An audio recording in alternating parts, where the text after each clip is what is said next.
Hello there, this is Jake with Reverb, here to talk to you today about bass pickups. Now for those of you unfamiliar, there are two types of bass pickups that we're going to dive into today. The two most popular being passive and active pickups. Now there are thousands of active and passive bass options available right now on Reverb, but before you pull the trigger, I wanted to give you a couple things to consider and what you might want to look for. Now a disclaimer before we get into it. The purpose of this video is not to declare a victor in the debate between passive versus active. It's just to give you some information about the two. Now for the sake of consistency today, we're going to be playing first through this passive Mexican Deluxe P bass, then we're going to switch over to an active Mexican Deluxe P bass. Both are going to be going through the Battalion DI by Electro Harmonics and into our Ampeg B15.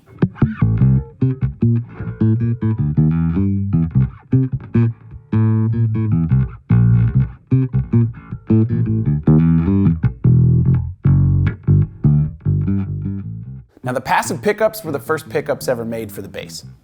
Up until the late 60s, really late 70s when the active pickups became more popular.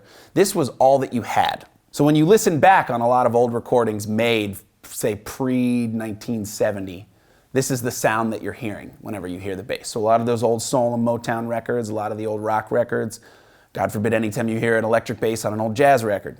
To me, one of the most immediately appealing things about the passive basses, especially on a P bass, is the simplicity.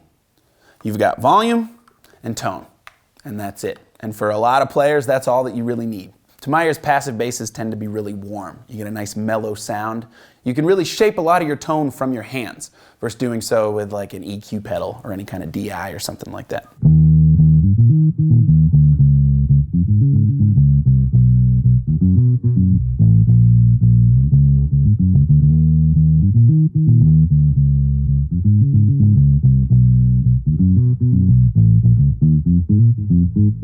Now some people might find a passive bass a little limiting because you don't have a lot of tonal options. You pretty much just have a tone knob, which just lets you roll off the treble, the volume, and then maybe on some basses an option to select between a couple different pickups. But anything else that you're going to want to do to shape your sound, you're not going to really be able to do from the bass the same way that you will with an active bass. So you're going to need to look into getting some pedals, some EQ, doing some of the dialing from your amp. It's a little bit of extra work if the sound isn't immediately one that you like. Another thing to be aware of with the passive basses is because there's no onboard preamp, there's nothing boosting your signal. It's coming as is from the bass to the amp. So especially if you have a longer cable or a longer pedal chain or something like that, you might start to get some tone suck. So you're going to want to be aware of what you're running this through. Now there are plenty of other options on the market for passive basses besides the P bass. You can look at the Fender Jazz Bass or the Mustang. If you're looking for some more entry-level options, Yamaha and Squier have some great basses. From there, the range goes all the way up from Warwicks to Rickenbackers and beyond.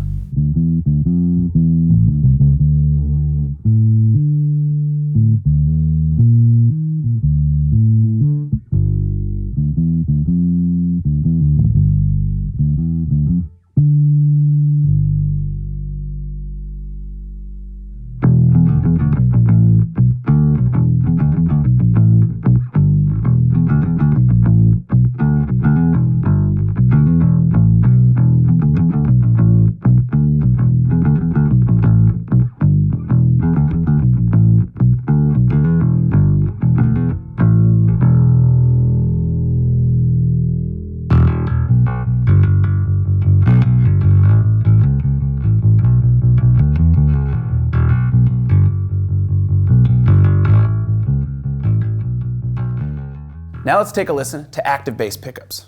Again, for consistency, we're playing on a Mexican Deluxe precision bass.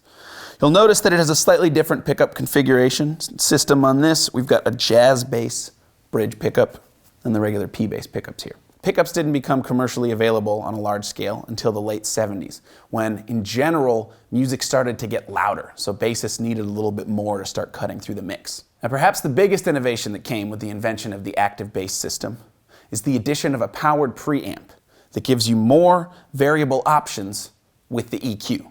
Now another great benefit with the active system is that with the addition of this preamp, we get a lot more clarity and we get a noticeable volume boost. So it reacts to a lot of the nuance of your playing. If you're using a lot of harmonics or if you're doing more like tapping stuff on the bass, it's going to come off with a lot more clarity on an active system.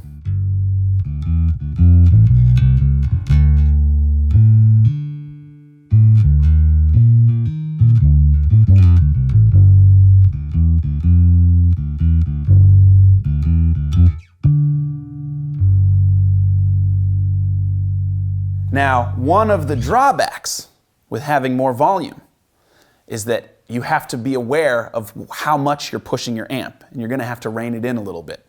Right now, we're playing on a vintage 60s Portaflex that doesn't have any kind of pad. So we're using the battalion to cut about 10 dBs off just to make sure that it evens it out. So you're going to want some kind of EQ or some kind of compressor if your amp isn't really ready to handle all the volume that your bass is pushing. Perhaps the biggest caveat, though, when switching to an active system is that you're always going to want to make sure you have 9-volt batteries on you. Yes, these are battery-powered basses. In this case, this one takes 2. Mine only takes 1. But this is how the preamp stays on. And you're going to want to make sure that you have fresh, new batteries on you at all time, because there's nothing worse than getting to a gig and your bass won't make any sound, or showing up at a studio and you're getting some clipping because you have a faulty battery in your preamp. And so the clipping is actually happening in the preamp before it even hits the interface. So always make sure you got some extra batteries if you're playing an active bass. In addition, you're going to want to make sure that when you're not playing your bass, it's unplugged, because the preamp is powered so long as the bass is plugged in. So if it is plugged in, it's draining those batteries. Now, to give some more musical applications for some situations when you'd want to use an active bass, first thing that comes to mind is if you're doing any kind of slapping. This is going to round off some of the sound, it's going to compress it a little bit, and also make it punch and make it cut through the mix more.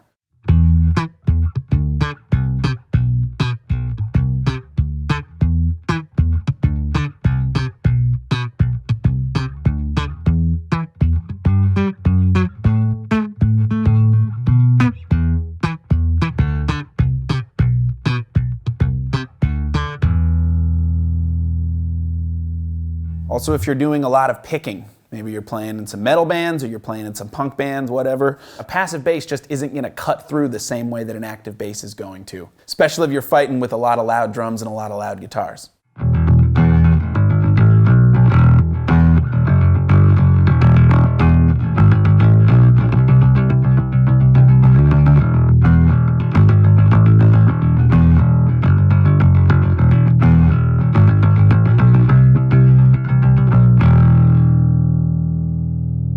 If you're looking for some more specific options for an active bass, one of the most popular active basses that was ever made was one of the first, the Ernie Ball Music Man Stingray. Some other great options include basses by Fender, Ibanez, and Lackland.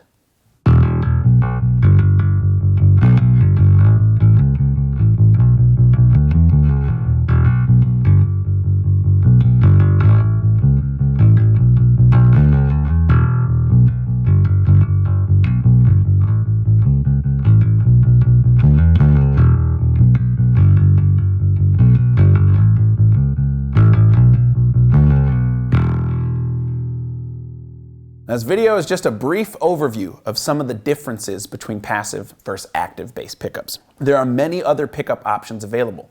Some basses have passive pickups with active EQs. There are piezo pickups, which pick up more of the sound from the actual body of the instrument.